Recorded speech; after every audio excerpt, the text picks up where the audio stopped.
I don't ever slow up, no I don't take shit. I got no love for the fakeness. If you wanna play tough and wanna hate this, I'll always show up and make a statement. Hello everybody, Hard Talks Prison here. I've told you in the past about never underestimate anyone. I'm going to tell another story about that. But this time, it also involves, don't judge people on just how they look. You know. And I might add two stories here. I think I will. The first one involves a guy I got to know, a young guy come in. I think he was already there when I got to this prison. You know, I got transferred to South Central Correctional Center, and I think he was already there. But anyway, he had life without. And he and I, we got along good, man. You know, he talked to me and he asked me things about when I first went to prison and everything. But he was one of those, he's crazy. I mean, not crazy in a bad way, but he was just, he didn't take nothing, you know? And so this guy comes in, mouthing off to people and stuff, especially him, and he kept telling the guy, man, you don't want to mess with me. You don't want to mess with me. The dude just keeps messing with him and ends up, he's the one he starts targeting. So one day they get into it in the wing, me and another young guy just got to prison, was sitting at a table, and he goes, I'll be right back. I heard him tell that guy, hold on, just hold that thought, I'll be right back. So he leaves, goes to his cell. I continue talking to this guy, but I'm kind of keeping an eye out, you know. The guy he got into it with, the young guy, he just got there, was over by the phones talking to, like, against the wall where this billboard like thing was, talking to a couple other guys. The guy with life without comes by me and says, Harvey, I'll see you when I see you. And he keeps on walking. The other guy sitting with me says, man, what does he mean by that? I said, man, let's just keep talking. And he went over there, man, and used that steel and just went to town on that guy. The guy should have been paying attention. When the guy said, hold that thought and I'll be right back, he should have been paying attention. But anyway, the main story I'm going to tell you about is this older guy. Now I knew him when he was young. When I first got to prison, he was like 35, 40, something like that. Well, 20 years later, he's a little bit older.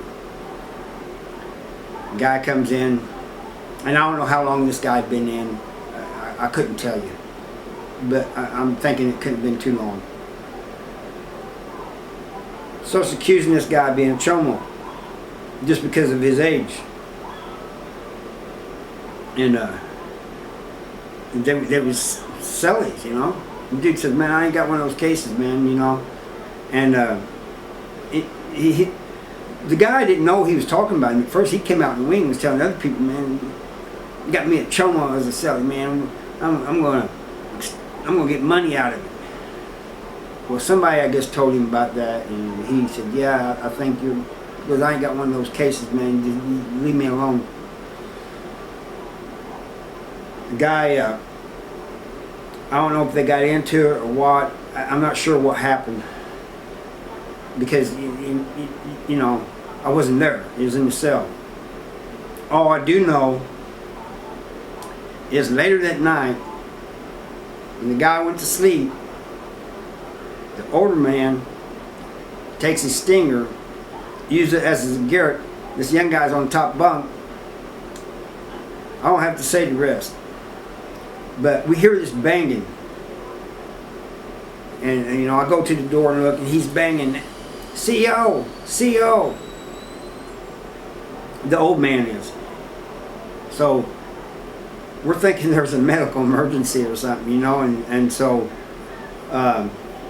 couple of people next door to him and stuff, they start banging and stuff too. Pretty soon, here come COs, and they come in there, and they say, "What's the matter?" He goes, "Man, I need to get this guy out of my cell." So, next thing you know, the whole place is filled up with COs and white shirts and all kinds of people in suits and all kinds of stuff. You know, people I'd never even seen before. You know, and so they take the old man out and they cuff him, and I know his name, I just ain't saying his name. And they take him to the hole, I guess. The other one, they come back, they have this medical comes, a bunch of medical come in there. They're in there for a little bit. Next thing they know, they're coming in with like this cot-like thing, this, you know, it looks like a cot, but, you know, you carry people on it. What do you call those? I don't know, but they took him out, put him on this golf cart they have. They use golf carts.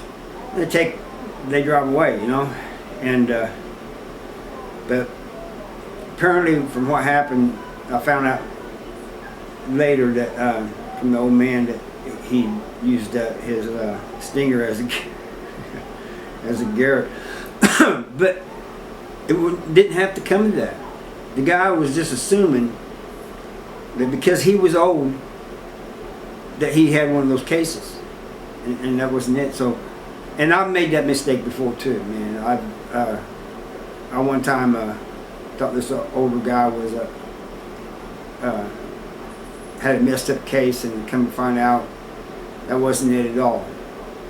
So after that, I was real careful. But you have to be careful when and that goes out here too, you know. You can't just assume that somebody's something just by the way they look or the way they act or anything.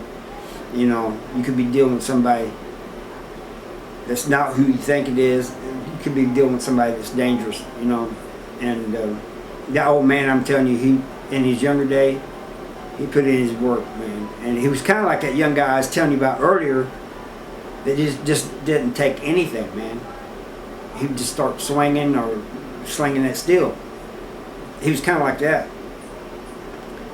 But as he got older, he got quieter and didn't say it much to anybody, you know. So that's the stories I wanted to tell you today. I was just going to tell you the old man story, but I wanted to throw that one about the younger guys in there too, because they're kind of related, you know. Even though they're years apart, the stories are kind of related. And so I thank you for watching, and I'll see you next time. Bye.